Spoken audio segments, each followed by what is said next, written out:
Subscribe कीजिए science study bye Khan channel को और लेटेस्ट अपडेट के लिए बेल आइकन को प्रेस कीजिए। गुड डे एवरीबॉडी एंड अस्सलामुअलैकुम। तो बच्चों, आज हम स्टार्ट करते हैं इलेक्ट्रोलाइटिक सेल एंड इलेक्ट्रोलिसिस। सबसे पहले हम बात करेंगे इलेक्ट्रोलाइटिक सेल की, उसके बाद हम बात करेंगे इलेक्ट्रोलिसिस की। तो हम देखते हैं सबसे पहले कि इलेक्ट्रोलाइटिक सेल क्या होता है। मैंने आपको प्रीवियस लेक्चर में बताया था कि जो सेल हमारी इलेक्ट्रिकल एनर्जी को केमिकल एनर्जी में कन्वर्ट करे, मतलब जो सेल इलेक्ट्रिकल एनर्जी का यूज करके उसको केमिकल एनर्जी में स्टोर करे एनर्जी को, तो वो क्या है, इलेक्ट्रोलाइटिक सेल। अब हम देखते हैं इसकी कुछ रिएक्शंस और इसका डायग्राम वो कैसा है। ओके, तो बच्चों मैंने यहाँ क्या किया कि एक मैंने बनाया इलेक्ट्रोलाइटिक सेल का डायग्राम। इसमें मैंने क्या किया, सबसे पहले इसको मैंने फिल किया, मतलब किससे, एक NaCl मोल्टन स्टेट के इलेक्ट्रोलाइट से। मोल्टन स्टेट मतलब क्या हुआ कि हमने सोडियम क्लोराइड को इतनी हाई टेम्परेचर पे हमने इसको गर्म किया कि ये पिघल गया। मतलब वो स्टेट है कि जब NaCl, एक पिघला हुआ NaCl, उसका स्टेट है, वो है इलेक्ट्रोलाइट जो हमने इसमें फिल किया हुआ है। ठीक है, इसको हमने कह सकते हैं कि इसको हमने भर दिया है। उसके अंदर हमने क्या किया, दो इलेक्ट्रोड, सेम मटेरियल की भी हो सकते हैं, डिफरेंट मटेरियल की भी हो सकते हैं। इलेक्ट्रोड का मतलब क्या आपको पता था, ये कोई मेटल है, इसको हमने वायर की मदद से इस इलेक्ट्रोलाइट के अंदर डिप किया हुआ है, लटकाया हुआ है। अब क्या होगा कि जो ये NaCl है, मोल्टन स्टेट में है, ये आयंस में टूट जाएगा, और जो आयंस, हम सबसे पहले क्या करेंगे, इन दो इलेक्ट्रोड को वायर की मदद से एक बैटरी के साथ कनेक्ट करेंगे। हमें पता है कि ये जो बैटरी का जो बड़ा वाला पार्ट होता है, हिस्सा होता है, लाइन होती है, ये होता है अपना पॉजिटिव टर्मिनल, और जो छोटा वाला जो हमारा पार्ट होता है, लाइन होती है, डंडी होती है, वो होती है नेगेटिव टर्मिनल। तो इसके थ्रू क्या हो जाएगा कि जो ये पॉजिटिव अपना ये है टर्मिनल, तो ये जो हमारा इलेक्ट्रोड है ये बन जाएगा पॉजिटिव इलेक्ट्रोड और ये बन जाएगा नेगेटिव इलेक्ट्रोड। अब क्या होगा कि जो ये Na पॉजिटिव NCl नेगेटिव है, जो ये आयंस में ब्रेक हुए हैं, ये क्या करेंगे, जो Na पॉजिटिव मींस जो अपना कैटायंस है, आपको पता है कि जो अपने आयंस होते हैं पॉजिटिव, उसको बोलते हैं कैटायंस। वो किसकी तरफ जाएंगे, अट्रैक्ट होंगे इसकी तरफ, जिसके ऊपर नेगेटिव चार्ज है, तो ये हो जाएगा कैथोड। और जो ions, negative ions like Cl negative ions इस इलेक्ट्रोड की तरफ अट्रैक्ट हो रहे हैं, पॉजिटिव पार्ट की तरफ, पॉजिटिव इलेक्ट्रोड की तरफ, तो ये हो गया एनोड। तो ये है, और जो हमारा इलेक्ट्रोकेमिकल सेल है उस केस में ये उल्टा होता है। जो हमारा मतलब ये वाला होता है, नेगेटिव इलेक्ट्रोड होता है, वो होता है एनोड, और जो होता है पॉजिटिव वो होता है कैथोड। बट अब आपको इस केस में ध्यान रखना है कि जो इलेक्ट्रोलाइटिक सेल में जो नेगेटिव इलेक्ट्रोड है वो है कैथोड, और जो पॉजिटिव इलेक्ट्रोड है वो है एनोड। ये क्यों है, क्योंकि कैथोड क्या होता है, जो कैटायंस को अट्रैक्ट करे अपनी तरफ, और जो एनोड क्या होता है, जो एनायंस मतलब जो नेगेटिव आयंस को अट्रैक्ट करे अपनी तरफ। ओके, तो ये हो गया हमारा स्ट्रक्चर ऑफ इलेक्ट्रोलाइटिक सेल। अब इसके हम करते हैं रिएक्शंस। तो हमने क्या किया, जो एनोड है, एनोड पे क्या होता है, ऑक्सीडेशन, मतलब लूज ऑफ इलेक्ट्रॉन, ये लूज करता है इलेक्ट्रॉन को अपने से। तो हमने क्या ले लिया कि यहाँ पर Cl नेगेटिव आयंस अट्रैक्ट कर रहा है ये, तो 2Cl नेगेटिव, इसका रिएक्शन हुआ Cl2, मतलब क्लोरीन का मॉलिक्यूल बना, और इसने दो इलेक्ट्रॉन लूज कर दिए। और जो कैथोड है ये वाला, यहाँ होता है reduction, means gain of electron. तो यहाँ पर क्या है, Na पॉजिटिव आयंस अट्रैक्ट हो रहा है, तो 2Na पॉजिटिव में दो इलेक्ट्रॉन इसने एक्सेप्ट किए, अट्रैक्ट किए, और ये क्या बन गया, 2Na। ओके, अब क्या है, इसकी हम लिखते हैं ओवरऑल रिएक्शंस। तो इसकी ये है ओवरऑल रिएक्शंस। इसमें हमने क्या किया कि हमने ये दो रिएक्शंस को मतलब एक साथ लिख के हमने इसका टोटल कर दिया। तो यहाँ पर क्या होगा कि ये जो दो इलेक्ट्रॉन है, ये और ये वाला आपस में तो कैंसल आउट हो जाएंगे, और यहाँ 2Cl नेगेटिव और 2Na पॉजिटिव आपस में मिलके क्या बन जाएंगे, 2NaCl। और यहाँ पर क्या होगा, right hand side Cl2 as it is और 2Na as it is. Okay, तो ये हमारी ओवरऑल रिएक्शंस हो गई। बट स्टूडेंट, जो हमने पिछला केस किया उसमें क्या होता है कि एक प्रॉब्लम क्रिएट होती है, क्योंकि जो NaCl है, सोडियम क्लोराइड है, उसका जो मेल्टिंग पॉइंट होता है उसको पिघलाना बहुत मुश्किल होता है, क्योंकि उसके लिए हमें काफी हाई टेम्परेचर की जरूरत पड़ती है।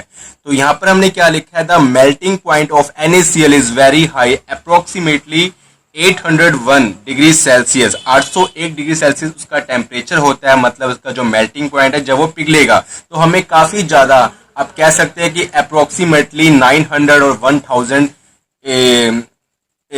हमें टेम्परेचर की हमें जरूरत पड़ेगी। तो हम क्या करते हैं कि इतना अगर टेम्परेचर हमारे पास अवेलेबल नहीं होता तो हम एक इजी वे ढूंढते हैं। उसमें क्या करते हैं कि हम NaCl को पानी में घोल देते हैं, हम डिसोल्व करते हैं NaCl को और एक सोल्यूशन बनाते हैं। Therefore, we can use NaCl solution, that is the dissolutions of NaCl in water and form a solution, and these NaCls can be used as electrolyte. और इस NaCl के solutions को हम as a electrolyte, एक electrolyte के तौर पे हम इसको use कर सकते हैं। तो अब आप सोचोगे कि जो NaCl मोल्टन है और NaCl सॉल्यूशन है, इसकी जो रिएक्शंस होगी वो सेम होगी। नो, इसकी रिएक्शन सेम नहीं होगी, क्योंकि इस केस में क्या आ गया, हमारे पास वाटर प्रेजेंट हो गया, तो इसकी जो रिएक्शन है दोनों की डिफरेंट होगी। अभी हमने क्या लिया कि NaCl हमने क्या लिया था लास्ट केस में, पिछले केस में अभी NaCl मोल्टन, या हमने ले लिया NaCl aqua solution. Same as it is हमने सब मतलब स्ट्रक्चर बनाना है, उसका जो हमारा है डायग्राम है, लेकिन हमने एक चीज ऐड करनी है, H2O वाटर हमने साथ में ऐड करना है। अब इसकी हम रिएक्शन देखते हैं, तब आपको अच्छी तरह समझ आएगा। तो यह स्टूडेंट क्या है कि जो एनोड है ऑक्सीडेशन, वहां पर Cl नेगेटिव आयन तो जाएगा, लेकिन साथ में H2O का जो मॉलिक्यूल है वो भी जाएगा, और वैसे ही सेम Na पॉजिटिव जो आयन है वो भी कैथोड की ओर अट्रैक्ट होगा, बट साथ में H2O का जो मॉलिक्यूल है, पानी का जो मॉलिक्यूल है, वो भी उसकी तरफ अट्रैक्ट होगा। तो जो एनोड है वहां क्या होगा, ऑक्सीडेशन, मींस इन दोनों के बीच में अपना जो क्लोरीन आयंस है और H2O के बीच में, या Na पॉजिटिव और H2O के बीच में एक हम कह सकते हैं कि कॉम्पिटिशन होगा। और वो कैसा कॉम्पिटिशन होगा और किस बेस पे होगा वो हम देखते हैं।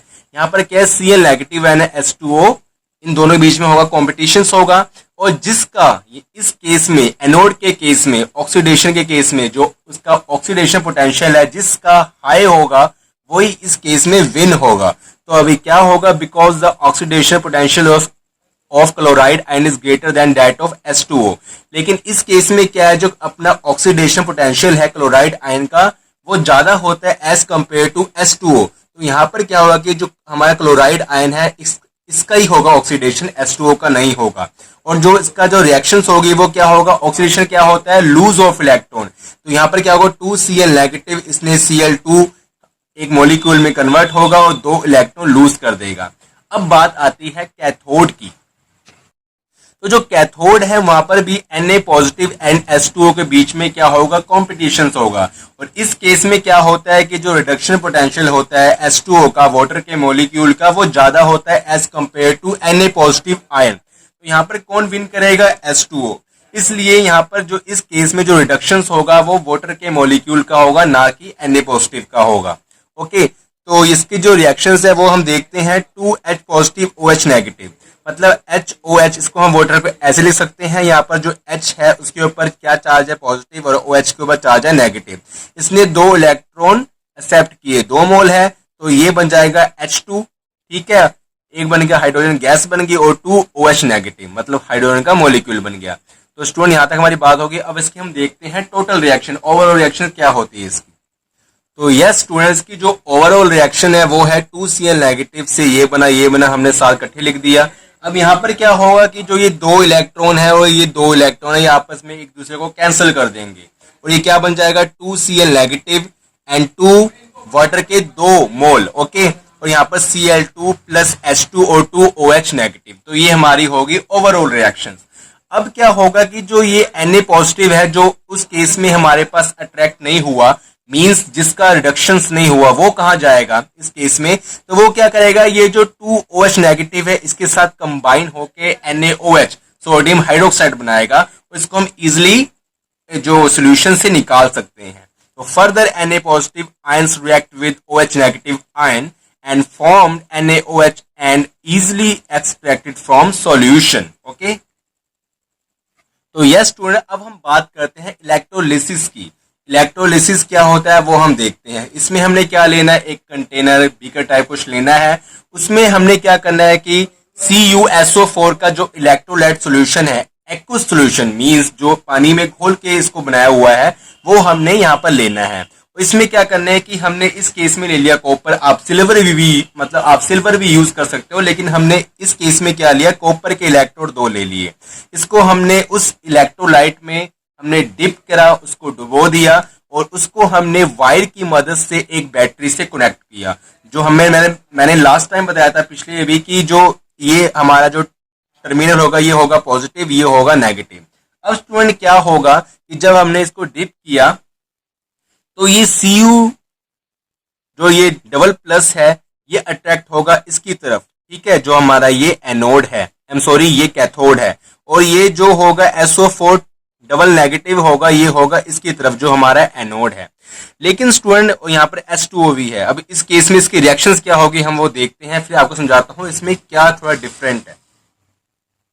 तो यस स्टूडेंट, जो हमारा कैथोड है यहाँ पर जो Cu2 पॉजिटिव है, इसका तो हमारे आसानी से हमारे रिडक्शंस हो जाएगा। ओके, मतलब ये 2 इलेक्ट्रॉन एक्सेप्ट करके Cu में कन्वर्ट हो जाएगा।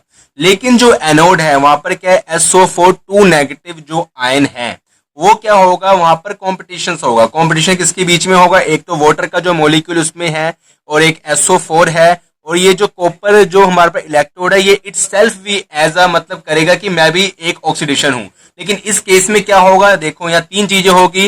एक तो कॉपर इलेक्ट्रोड इटसेल्फ, ओके, दूसरा SO4 2 नेगेटिव, ओके, आयन जो है, और तीसरा होगा कि वाटर का जो मॉलिक्यूल है।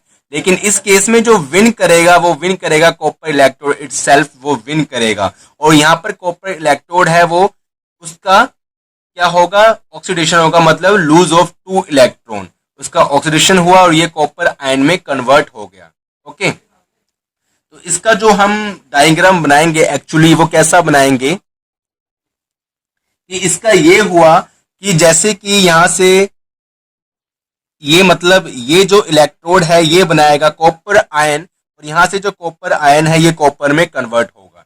यहां से कि मतलब ये उसको ये जो जैसे जैसे प्रोसेस चलेगा ये जो इलेक्ट्रोड है ये मतलब ये होता जाएगा पतला और ये इलेक्ट्रोड है ये होता जाएगा मोटा। ओके, इसका मतलब वेट इंक्रीज होता जाएगा और इसका कम होता जाएगा। और इस जो प्रोसेस की जो हम यूज है वो कहाँ करते हैं, हम करते हैं प्यूरिफिकेशन ऑफ मेटल के लिए। मींस अगर यहाँ पर हमने इस साइड इस इलेक्ट्रोड में इम्प्योर हमने मेटल ले लिया, इम्प्योर इलेक्ट्रोड लिया, और इस केस में हमने लिया प्योर जो हमारे पास जो इलेक्ट्रोड वो लिया, तो हमारे पास क्या होगा कि जो इम्प्योर इलेक्ट्रोड है यहाँ से जो शुद्ध जो प्योर हमारे पास जो कॉपर है वो यहाँ से होता हुआ इस इलेक्ट्रोड में डिपॉजिट हो जाएगा और यहाँ पर इम्प्योरिटी ओनली रह जाएगी। और इसका जो प्रोसेस है हम सिल्वर में भी यूज कर सकते हैं। मतलब ये जो प्रोसेस है ये हम साफ करने के लिए जो हमारा जो प्यूरिफिकेशन है उसके लिए हम काफी बेस्ट है। तो ये जो प्रोसेस है ये हम प्यूरिफिकेशन के लिए यूज करते हैं किसी भी मेटल को। हम क्या लेते हैं कि जो लेफ्ट हैंड साइड है एनोड में हम क्या लेते हैं, इम्प्योर, जिसमें मिक्सिंग होती है, गंदगी होती है, और जो राइट हैंड साइड में हम लेते हैं प्योर। और जब ये प्रोसेस चलता है तो ये जो इलेक्ट्रोड पतला होता जाता है और ये इलेक्ट्रोड मोटा होता जाता है, और ये क्या होता है कि यहाँ से सारा ये घस घस के निकल के मतलब ये सब ये यहाँ डिपॉजिट हो जाता है। तो ये हमारा हो गया इलेक्ट्रोलिसिस। यहाँ पर हम इसकी जगह सिल्वर भी यूज कर सकते हैं और कोई भी और हमारे पास जो मेटल है जो इस कंडीशंस को अप्रूव करते हैं हम वो यूज कर सकते हैं। ओके स्टूडेंट, तो मिलते हैं फिर नेक्स्ट लेक्चर में। गुड बाय, खुदा हाफिज।